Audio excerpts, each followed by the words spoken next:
It's not that Ed is worried about his mental stability. It's more like he's unconsciously repressed some of his memories or distorted them. But did he block things out himself or with the help of someone else?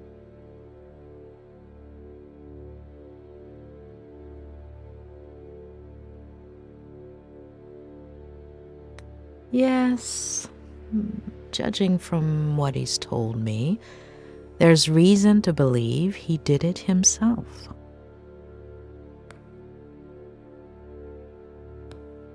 What if Ed, aside from fulfilling his father's dream of becoming a writer, followed in his footsteps in other ways? What if, by driving himself off a bridge, Ed was trying to copy his father?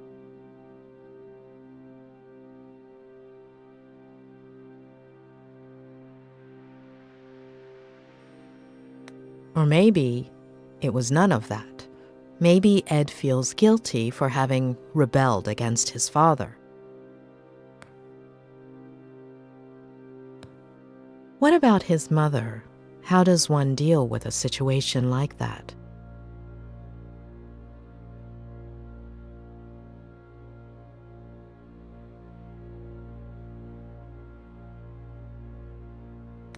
As far as I know, Ed doesn't have any siblings. I wouldn't be surprised if Maddie had decided not to have the child. Too many questions. I hope Robert has some answers.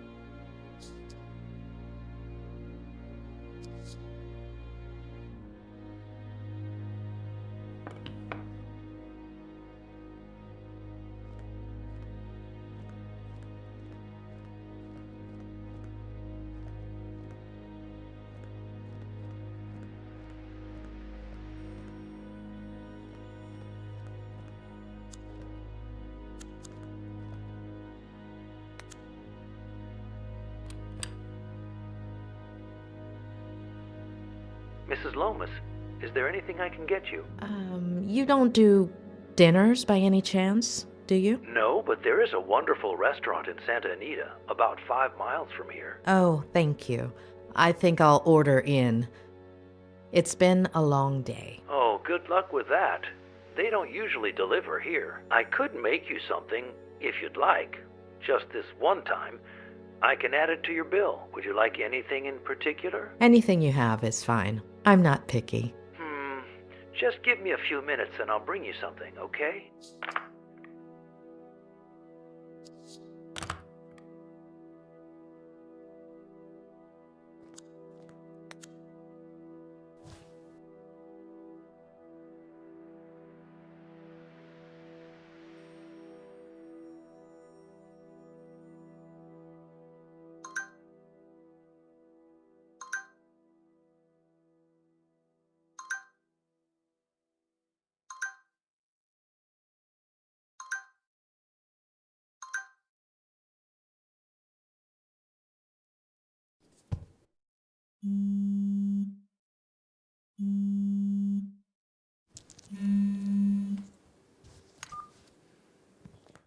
Hey, sweetie. You must be exhausted. Did you find a motel? You should have let me do it for you. Exhausted is an understatement. Okay. Well, just stop me when you're falling asleep. So, tell me, How is Ed? You know I can't. But I'm paying for it. That's not going to work. No, yeah, of course. I know. But he'll be all right, right? It's still too soon to tell, but it's not going to be easy. Hey, dish the dirt. So, what do you think of his Aunt Claire? Have you known her for long? Just over the phone these last few days, but hey, don't change the subject.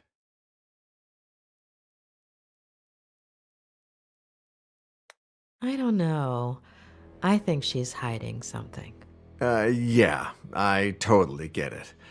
Well, I have some bad news. She doesn't want me to continue with Ed's treatment. She called me a little while ago.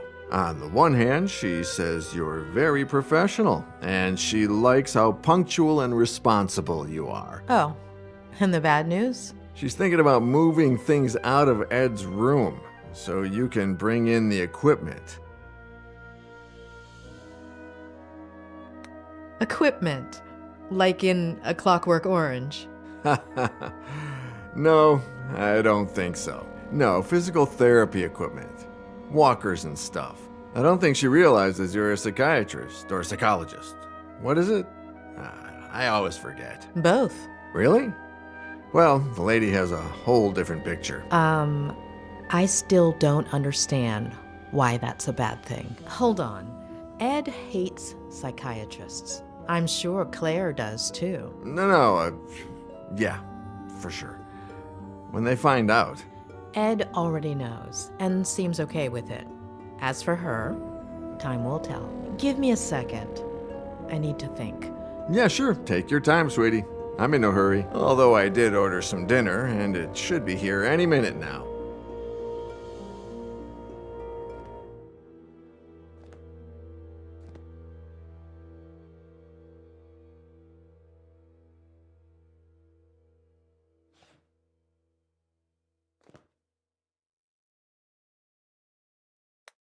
Tell me about Ed's parents. Well, don't know much. His mother died in a car accident. What? And his baby sister. So she had it. And his father killed himself.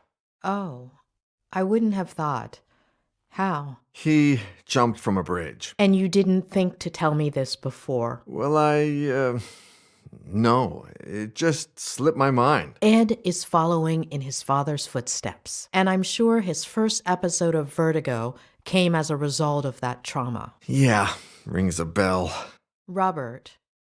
Yeah, I'm sorry.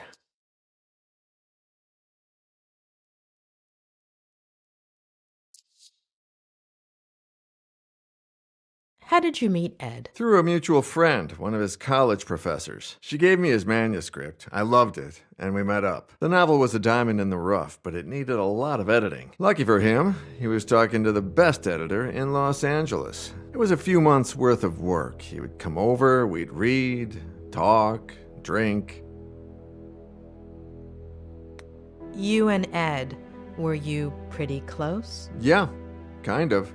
He became a good friend of mine until Vera... Robert? Yeah, no. Sorry. Are you all right? Yeah. No, I don't know. Yesterday... No.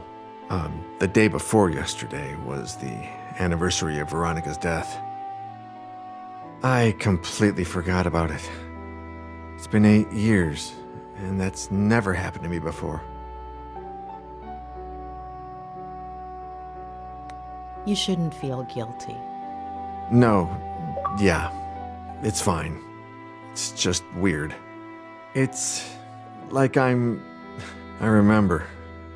You said this would happen, didn't you? In our last session. Possibly. Oh, dinner's here. I'll be right back.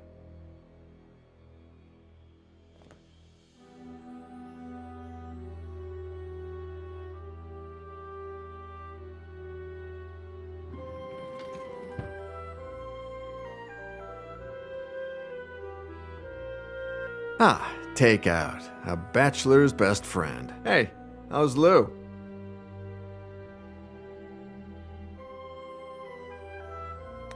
He's getting worse. Oh my, a visit this late, doctor? Oh, come on. I eat too. Yeah, right. Of course. I'll leave you to it, sweetie. Bon appétit. Talk soon, yeah? Bon appetit. Mrs. Lomas, your dinner's gonna get cold.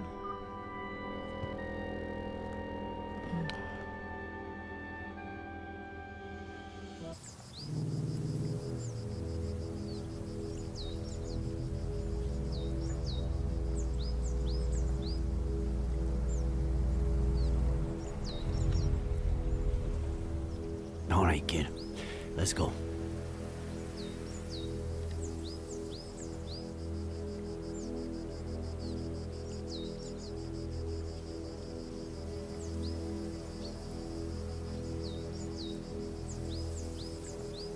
Never, ever tell me anything like that over walkie-talkie.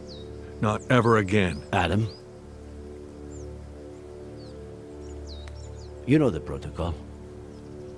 I'm supposed to let forensics know immediately. And I was worried that if I didn't tell you first, you'd find out some other way. I had to be the one to tell you. I've never needed a hug so badly. But you don't know what I'm talking about, do you?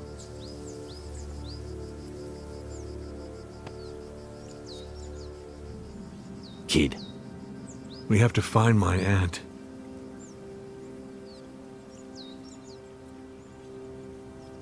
We'll find your aunt and the son of a bitch that killed your uncle. She's alive, right? I hope so. Harley is getting ready for the biggest search party you've ever seen, Adam.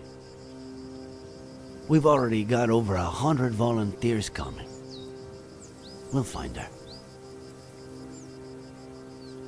All right? Let's go.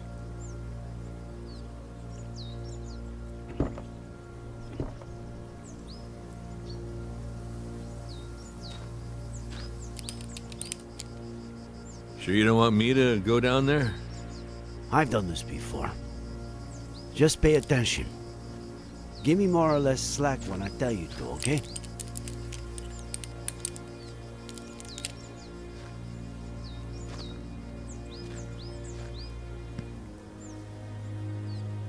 You think there's a connection, don't you? Between my uncle and Ed Miller. According to the forensics, your uncle died Was murdered. a little over a week ago.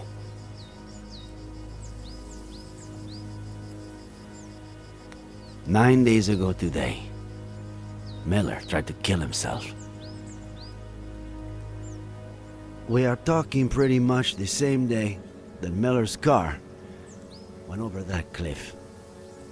And the jackass says he was riding with a girl and a baby that no one's ever heard of. But firemen went down and didn't find anything. We don't put out fires, and they don't find things.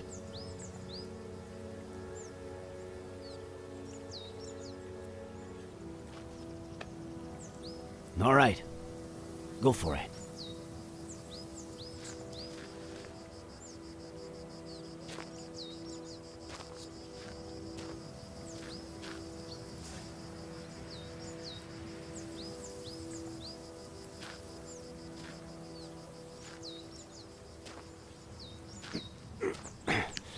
I'm on the ground. I'm on clipping, all right?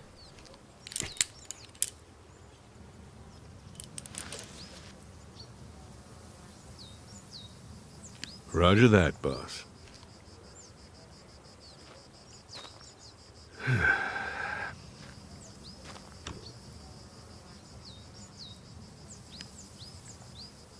I skipped the monthly dinner, Nick. No reason. I just didn't feel like it. I don't know why. Just didn't. you know.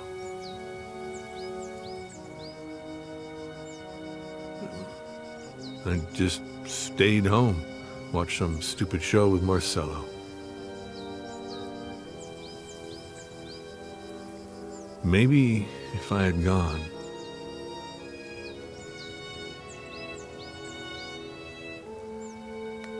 How could you have known? You missed a family dinner. That's it. The real culprit is out there, and we're going to find him. Okay? Sure we will. I get why you feel that way. And I have no idea how one gets rid of that feeling. However much time goes by. All I know is that it's pointless. It's like a busted pipe. The more you force it. Nick, are you getting poetic on me now? If that doesn't make you smile, I don't know what will. Asshole.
Nick. Nick, you there? Just what I said in the car. I'm sorry. Adam. Are you getting poetic with me? You asshole.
Adam, tell Harley to call forensics. We've got work for them.